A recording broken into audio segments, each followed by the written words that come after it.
kakatam na siyang tunay loob mo.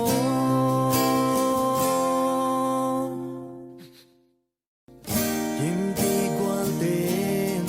cầm luan ki nuôi cha min lên lim bang ca bel zua tung thian mang ô gần gin na mal khat be một thầy leng chi nghe chan mang ca hay san vang yam chan in ke hong hay san vang yam tông đốt sim thu lên hay yong lâu mô tôi a sol bằng hay din ca yam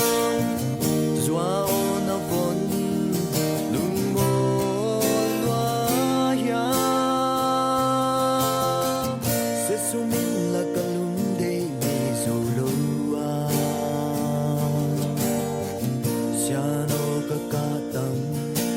siyang tunay lâu mo.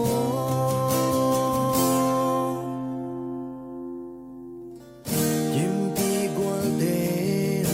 paluan ki nuôi cha min lên lim bang ca bel ca zua tung thian mang ô ở gin na mal khat be một thầy leng chi nghe sian mang ca hay san vang yao sian in ke hong hay san vang yao tông đốt sim thu lên hay yong